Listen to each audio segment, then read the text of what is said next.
YCP అధినేత జగన్ వ్యూహాత్మక మార్పులు రాబోయే ఎన్నికల్లో బెడిసి కొట్టనున్నాయా?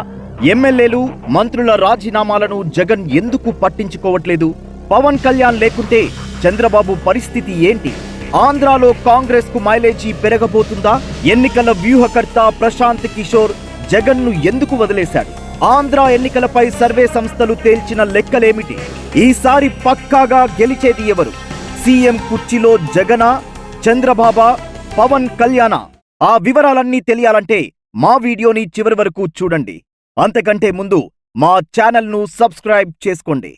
రాబోయే అసెంబ్లీ ఎన్నికల్లో 175కు 175 సీట్లు సాధిస్తామని పదే పదే చెప్తున్న వైసీపీ అధినేత జగన్మోహన్ రెడ్డికి బిగ్ షాక్ తగిలింది. Prashant Kishor, IPAC survey, Indian political survey and strategy టీంతో పాటు మరికొన్ని ప్రైవేటు సంస్థలు రానున్న ఎన్నికల్లో టీడీపీ, జనసేనలదే అధికారమని తమ సర్వే ఫలితాలను ప్రకటించాయి. ఒకవైపు సీటు దక్కని ఎమ్మెల్యేలు, ఎంపీలు రాజీనామాల పర్వం కొనసాగిస్తూ అధికార పక్షంలో గుబులు రేకెత్తిస్తుంటే, మరోవైపు టీడీపీ అధినేత మహాసభలతో జనంలోకెళ్లి ఉత్సాహం ప్రదర్శిస్తున్న ఈ నేపథ్యంలో సర్వే సంస్థలు తేల్చిన ఫలితాలు ప్రాధాన్యం సంతరించుకున్నాయి. వైసీపీ అధినేత జగన్ స్థానిక ఎమ్మెల్యేలు, ఎంపీలపై రహస్య సర్వే చేయించి దాని ప్రకారం అభ్యర్థుల మార్పు చేర్పులు, తొలగింపులు చేస్తున్నారు. ఇప్పటికే 3 జాబితాలు ప్రకటించారు. అందులో కొందరికి స్థానచలనం కలిగింది. కొందరు సిట్టింగ్ ఎమ్మెల్యేలను తప్పించి కొత్త వారికి అవకాశమిచ్చారు. ఇప్పటి వరకు ప్రకటించిన 3 జాబితాల్లో 60 మందిని మార్చారు.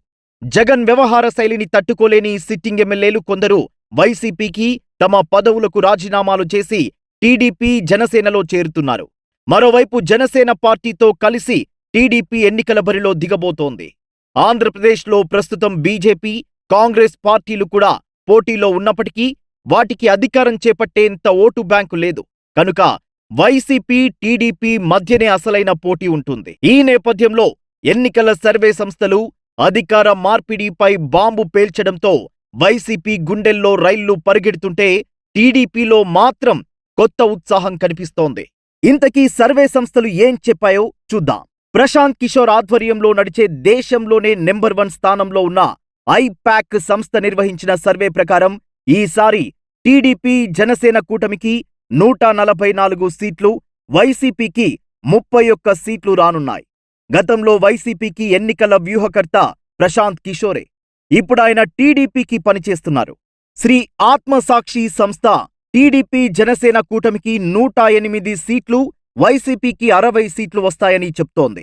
స్కూల్ ఆఫ్ పాలిటిక్స్ సంస్థ ఏపీని 3 రీజియన్లుగా విభజించి సర్వే చేయించింది. ఉత్తరాంధ్రలో మొత్తం 35 స్థానాలకు గాను వైసీపీకి 12 నుంచి 16 సీట్లు, టీడీపీ, జనసేన కూటమి 18 నుంచి 22 సీట్లు గెలుచుకునే అవకాశముంది.